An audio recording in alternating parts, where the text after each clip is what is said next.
এই বিয়ে হবে না, বরের সাথে আমার হিসাব নিকাশ আছে। ও অভিত, তুই এখানে? তোর কাছে আমি টাকা পাই, টাকা দিবি, তারপরে কবুল বলবি। এই ভাই শোনো, কোনো শোনাশুনি নাই। ওর কাছে আমি টাকা পাই, টাকা দিব, আর ও যদি আজকে আমার টাকা না দেয়, ওর বউরে আমি উঠাই নিয়ে যাবো। অভিত তুই এটা কেমন কথা বললি? আমার বউকে নিয়ে যাবে মানে? হ্যাঁ, আমি যা বলছি ঠিকই বল। এখনই তুই টাকা দিবি, আর যদি টাকা না দেয় সত্যি যদি তোর বউ উঠাই নিয়ে যাও। বন্ধু আমার, দেখ এই মুহূর্তে আমার কাছে এতগুলো টাকা নেই। এত ধুমধাম করে বিয়ের আয়োজন করতেছিস, তোর কাছে টাকা নাই না? হ্যাঁ, দুনিয়া সবকিছু করস, তোর কাছে টাকা থাকে। আমার টাকা দিতে গেলে তোর কাছে টাকা থাকে না, নাটক। তাই বলে তুই আমার বউকে তুলে নিয়ে যাবি? এই, আসো। আমি কোথায় যাব? আমি কোথাও যাব না। এই, একদম চুপ। চলো। কি চুপ?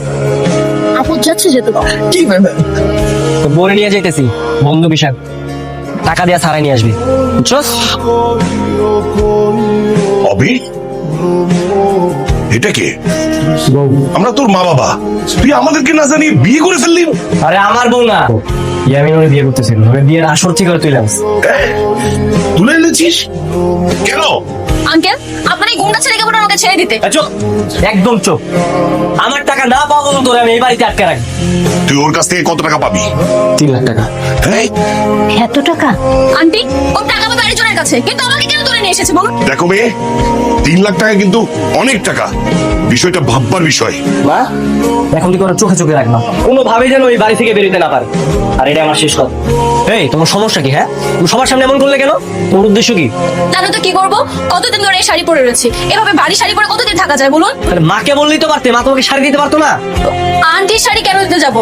তাছাড়া আমিও তো এমনি শাড়ি পরতে পারি না। শপিং করে দিতে হবে, তাই তো? হ্যাঁ, আপনি বুঝলেন কি করে? আপনি কোথায় যাচ্ছেন? কেন, চলো ভিতরে, শপিং করবে না? চলো মানে? আপনিও যাবেন নাকি? হ্যাঁ চলো, আমি তোমাকে শপিং করে দিচ্ছি।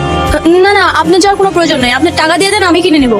না না না, তা হবে না, আমি যাবো, তারপর তোমাকে শপিং করে দিবো। চলো। আরে আপনি কি পাগল নাকি? আপনি ছেলে মানুষের ভিতরে কেন যাবেন? আমি ড্রেস চেঞ্জ করবো, আপনি কি ভেড়ার মতো দাঁড়িয়ে থাকবেন নাকি? বিষয়টা কত খারাপ না? ও আচ্ছা, না এখানে কিছু টাকা আছে, এটা দিয়ে তুমি শপিং করো, লাগলে আরো দিবো। ঠিক আছে।